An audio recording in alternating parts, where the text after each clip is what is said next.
I have 5 little rules that you can follow as you find your spark and bring your spark to life. The first is to go after the things that you want. Let me tell you a story. So a friend of mine and I, we went for a run in Central Park. The Roadrunners organization, on the weekends, they host races. And it's very common at the end of the race, they'll have a sponsor who will give away something, apples or bagels or something. And on this particular day, when we got to the end of the run, there were some free bagels. And they had picnic tables set up, and on one side was a group of volunteers. On the table were boxes of bagels, and on the other side was a long line of runners waiting to get their free bagel.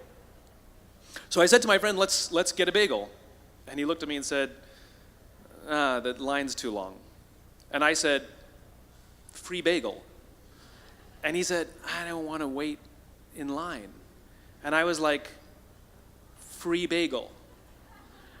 And he says, nah, it's too long. And that's when I realized that there's 2 ways to see the world. Some people see the thing that they want, and some people see the thing that prevents them from getting the thing that they want. I could only see the bagels. He could only see the line. And so I walked up to the line. I leaned in between 2 people, put my hand in the box, and pulled out 2 bagels. And no one got mad at me. Because the rule is, you can go after whatever you want. You just cannot deny anyone else to go after whatever they want. Now, I had to sacrifice choice. I didn't get to choose which bagel I got. I got whatever I pulled out, but I didn't have to wait in line. So the point is you don't have to wait in line.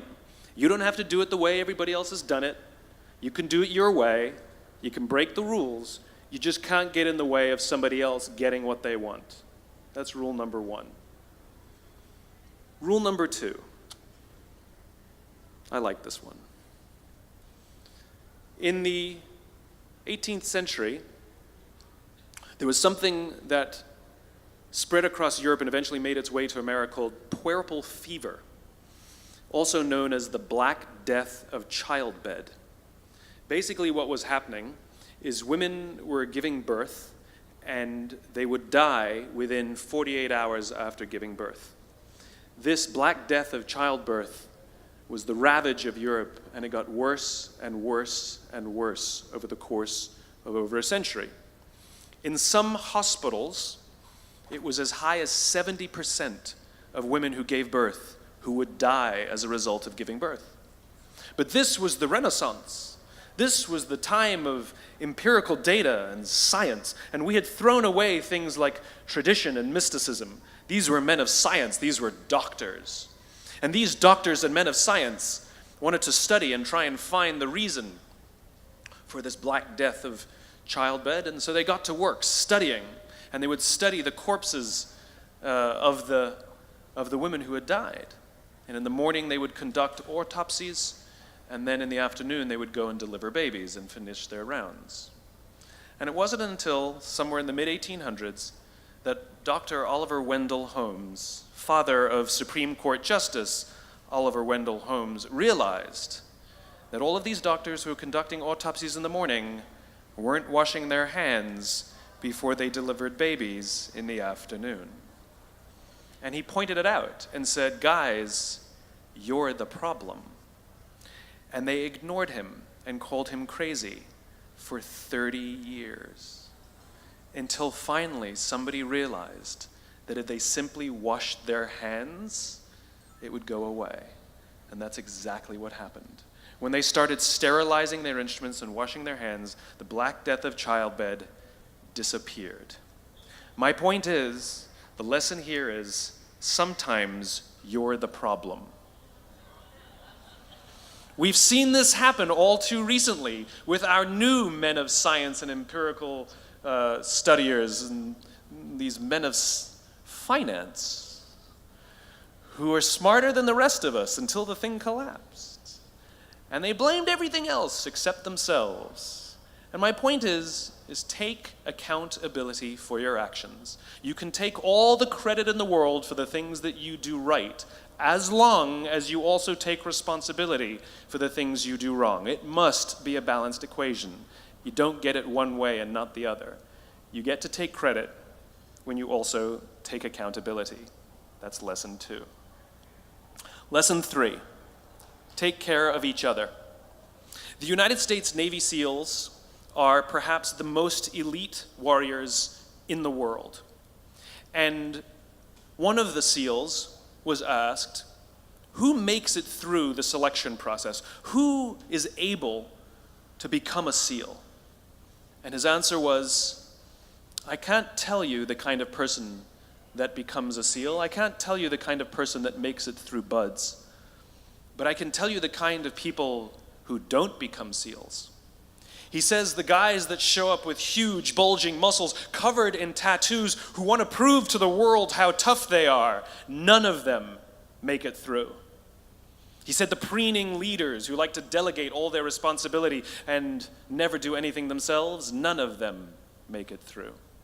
He said the star college athletes who've never really been tested to the core of their being, none of them make it through. He says some of the guys that make it through are skinny and scrawny.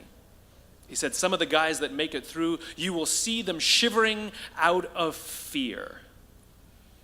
He says, however, all the guys that make it through, when they find themselves physically spent, emotionally spent, when they have nothing left to give physically or emotionally, somehow, some way, they are able to find the energy to dig down deep inside themselves, to find the energy to help the guy next to them. They become SEALs, he said. You want to be an elite warrior. It's not about how tough you are. It's not about how smart you are. It's not about how fast you are.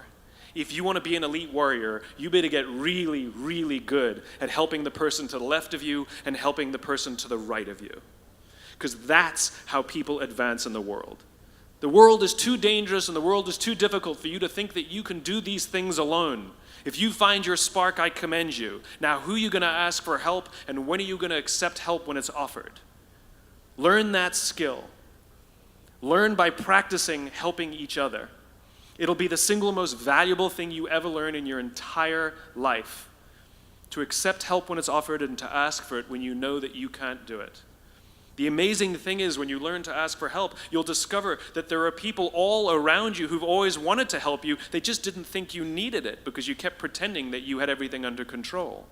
And the minute you say, I don't know what I'm doing, I'm stuck, I'm scared, I don't think I can do this, you will find that lots of people who love you will rush in and take care of you. But that'll only happen if you learn to take care of them first.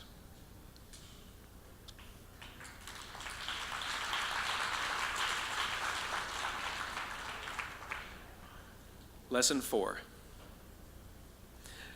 Nelson Mandela is a particularly special case study in the leadership world because he is universally regarded as a great leader. You can take other personalities, and depending on the nation you go to, we have different opinions about other personalities. But Nelson Mandela, across the world, is universally regarded as a great leader. He was actually the son of a tribal chief. And he was asked one day, how did you learn to be a great leader? And he responded that he would go with his father to tribal meetings. And he remembers two things when his father would meet with other elders. One, they would always sit in a circle. And two, his father was always the last to speak. You will be told your whole life that you need to learn to listen. I would say that you need to learn to be the last to speak. I see it in boardrooms every day of the week. Even people who consider themselves good leaders, who may actually be decent leaders, will walk into a room and say, here's the problem, here's what I think, but I'm interested in your opinion, let's go around the room. It's too late. The skill to hold your opinions to yourself until everyone has spoken does two things. One, it gives everybody else the feeling that they have been heard. It gives everyone else the ability to feel that they have contributed. And two, you get the benefit of hearing what everybody else has to think before you render your opinion. The skill is really to keep your opinions to yourself. If you agree with somebody, don't nod yes. If you disagree with somebody, don't nod no. Simply sit there, take it all in, and the only thing you're allowed to do is ask questions so that you can understand what they mean and why they have the opinion that they have. You must understand from where they are speaking, why they have the opinion they have, not just what they are saying. And at the end, you will get your turn. It sounds easy, it's not. Practice being the last to speak. That's what Nelson Mandela did. Number 5. This is Monty Python. 1, 2, 5, 3. For all the other nerds in the audience. There's one. Number 5. My favorite one of all. True story. There was a former Undersecretary of Defense who was invited to give a speech at a large conference, about 1,000 people. And he was standing on the stage with his cup of coffee and a styrofoam cup, giving his prepared remarks with his PowerPoint behind him. And he took a sip of his coffee and he smiled and he looked down at the coffee. And then he went off script. And he said, last year I spoke at this exact same conference. Last year I was still the Undersecretary. And when I spoke here last year, they flew me here business class. And when I arrived at the airport, there was somebody waiting for me to take me to my hotel. And they took me to my hotel and they had already checked me in and they just took me up to my room. And the next morning I came downstairs and there was someone waiting in the lobby to greet me and they drove me to this here same venue. They took me through the back entrance and took me into the green room and handed me a cup of coffee in a beautiful ceramic cup. He says, I'm no longer the Undersecretary. I flew here coach. I took a taxi to my hotel and I checked myself in. When I came down the lobby this morning, I took another taxi to this venue. I came in the front door and found my way backstage, and when I asked someone, do you have any coffee? He pointed to the coffee machine in the corner, and I poured myself a cup of coffee into this here styrofoam cup. He says the lesson is, the ceramic cup was never meant for me. It was meant for the position I held. I deserve a styrofoam cup. Remember this. As you gain fame, as you gain fortune, as you gain position and seniority, people will treat you better. They will hold doors open for you. They will get you a cup of tea and coffee without you even asking. They will call you sir and ma'am, and they will give you stuff. None of that stuff is meant for you. That stuff is meant for the position you hold. It is meant for the level that you have achieved of leader or success or whatever you want to call it. But you will always deserve a styrofoam cup. Remember that. Remember that lesson of humility and gratitude. You can accept all the free stuff. You can accept all the perks. Absolutely, you can enjoy them. But just be grateful for them and know that they're not for you. I remember getting off the Acela. I took the Acela from New York to Washington, D.C., and I got off the train like everybody else, and I was walking down the platform like everyone else, and I walked past General Norty Schwartz, who used to be the Chief of Staff of the United States Air Force, the head of the Air Force. And here I did, see a guy in a suit schlepping his own suitcase down the platform just like me. And just a couple months ago, he was flying on private jets and he had an entourage and other people carried his luggage. But he no longer held the position. And so now he got to drag his own suitcase. And never did it sort of remind me more that none of us deserve the perks that we get. We all deserve a styrofoam cup. It was a pleasure meeting you guys this afternoon. I was blown away by your honesty and your curiosity and your poise. And I am confident that the future is bright despite the fact that America looks like an absolute mess right now. I am confident that the future is bright for one reason and one reason only, because you will grow up and you will be our future. Thank you very, very much, guys. You're wonderful. Thank you.